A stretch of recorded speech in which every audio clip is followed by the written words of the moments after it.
대출을 일으켜 비트코인을 샀던 게 엄청나게 현명했던 이유. 안녕하세요, 여러분. 이번 일기에서는 대출을 일으켜 비트코인을 샀던 게 엄청나게 현명했던 행동인 이유에 대해 제 의견을 한번 써내려가 보려고 합니다. 현재 시간 2025년 1월 4일 오후 5시 57분경 비트코인의 가격은 약 1억 4,500만 원입니다. 제가 생각하기에는 비트코인은 전 세계 현존하는 자산 중 향후 가장 안정적이면서 미래 성장 가능성이 높은 자산이지 않을까 하는 의견이 있습니다. 비트코인의 연평균 성장률을 살펴보면 매년 과거 13년 동안 104.16%의 성장률을 보였던 것을 확인할 수 있습니다.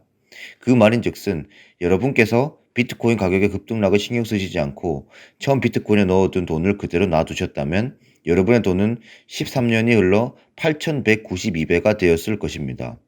실로 엄청난 투자 수익률이며 전 세계 어떤 자산들과 비교해도 이 정도로 엄청난 수익률을 보였던 게 있나 싶을 정도로 정말 최고의 자산인 것 같습니다. 그럼 과거에도 이렇게 성장한 비트코인이 이제는 시장이 커질 대로 커져서 더 이상 먹을 것이 많이 없는 것은 아닐까요? 여기에 대한 저의 생각은 저는 과거만큼 폭발적인 성장을 보여주지는 못하더라도 아직까지 10년의 주기 관점으로 본다면 상당한 성장 동력이 있다고 생각합니다. 제가 이렇게 생각한 이유는 매매라는 단어를 생각해 보는 것에서 출발합니다. 매매라는 단어의 정의는 매매는 사고 판다는 뜻으로 당사자 일방이 재산권을 상대방에게 이전할 것을 약정하고 상대방이 그 대금을 지급할 것을 약정함으로써 성립하는 계약입니다. 저는 매매를 할 때 서로가 인정하고 수용하는 금액에서 동의를 하고 계약을 체결하는 것처럼 전 세계의 자산들의 가격들 또한 사람들이 인정하고 수용하는 금액으로 가격이 형성된다고 생각합니다. 이러한 메커니즘을 미루어 볼 때 어떠한 자산의 가격을 결정하는 것은 사람들이고 이러한 사람들이 점점 가치가 있다고 여기고 그렇게 생각하는 사람들이 점점 많아질수록 해당 자산의 가격은 점차 높게 형성이 될 것이라고 생각합니다. 그럼 비트코인의 경우 사람들이 점점 가치 있다고 여기게 될 요소가 많을까요? 제가 생각하기에는 그렇다입니다. 그리고 저의 이러한 생각을 뒷받침해주는 가장 큰 근거가 바로 ETF 승인입니다. 작년 비트코인 ETF가 승인이 되었습니다. ETF는 말 그대로 인덱스 펀드를 거래소에 상장시켜 투자자들이 주식처럼 편리하게 거래할 수 있도록 만든 상품입니다.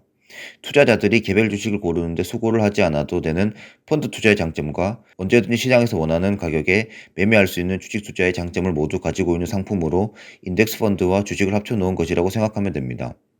예를 들어 S&P 500 ETF라고 하면 가치가 있다고 생각하는 S&P 500 종목을 추정하여 사람들이 주식시장에서 쉽게 사고 팔 수 있도록 만든 펀드이며 삼성그룹 ETF라고 하면 가치가 있다고 생각하는 삼성그룹 내 종목을 추정하여 사람들이 주식시장에서 쉽게 사고 팔 수 있도록 만든 펀드입니다. 그럼 이렇게 S&P 500 ETF나 삼성그룹 ETF를 만든 이유는 무엇일까요? 바로 그것들이 가치가 있다고 생각했기 때문이라고 저는 생각합니다. 그래서 이러한 점으로 미루어 볼 때 미국의 비트코인 승인이 시사하는 점은 바로 고위층에서부터 비트코인이 정말 가치가 있는 자산이라고 공식적으로 인정해준 사건이라고 생각이 되며 사람들의 비트코인에 대한 수요를 일으킬 수 있는 아주 중요한 사건이라고 생각합니다. 금의 경우에도 금 ETF가 만들어진 뒤 금 ETF가 만들어지기 이전과는 가격의 움직임이 상당히 많이 달랐던 것을 확인할 수 있습니다. 2004년경 금 ETF가 출범하였고 그 후 7년간 3배 이상 상승을 하였습니다.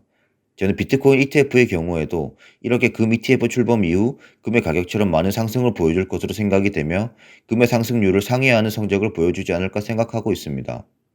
저는 투자 시장에서 History repeats itself라는 말을 좋아합니다. 과거의 사람들의 심리 패턴이나 행동 패턴들이 가격에 반영이 되고 그것은 미래의 종목을 분석할 때에도 어느 정도 유용하다는 것입니다. 저 또한 이 말을 믿으며 사람들의 심리 행동 패턴뿐만이 아니라 가격의 경우에도 과거부터 현재까지 꾸준한 성장을 보여주는 것의 경우 미래에 어느 정도 그러한 예측이 맞지 않을까 생각합니다. 그래서 비트코인의 과거를 미루어 볼 때 비트코인의 미래는 상당히 밝다는 것을 알 수 있습니다. 이렇게 상당히 밝은 미래를 가진 비트코인과는 대조적으로 대한민국의 원화의 가치는 미래가 밝을까요? 제가 생각하는 화폐의 미래는 밝지 않다입니다. 기본적으로 화폐의 경우 각 나라에서 공급량을 조절하고 시간이 지나면 지날수록 화폐의 유동성은 증가하게 되므로 이것이 물가가 오르고 자산들의 가격이 오르게 되는 인플레이션의 가장 큰 원인이라고 생각합니다. 화폐의 유동성이 증가하므로 화폐의 가치는 시간이 지날수록 떨어지게 될 것입니다. 및 한국은행 홈페이지에서 참조한 표를 보더라도 대한민국의 물가가 오르는 것이 대한민국의 통화량 증가와 상당한 상관관계가 있음을 알 수 있습니다. 그래서 부자들은 시간이 점점 지나면 지날수록 가치가 떨어지는 원화라는 화폐를 가지고 시간이 지나면 지날수록 점점 가치가 오르게 되는 부동산과 같은 자산을 사는 것이라고 생각합니다. 그래서 저는 대출을 일으키거나 기업을 운영하는 기업가라면 자금을 외부로부터 조달하여 시간이 지나면 지날수록 가치가 떨어지는 화폐를 이용하여 시간이 지나면 지날수록 가치가 올라가는 비트코인을 매입하는 행위는 상당히 현명한 행동이라고 생각하고 있습니다.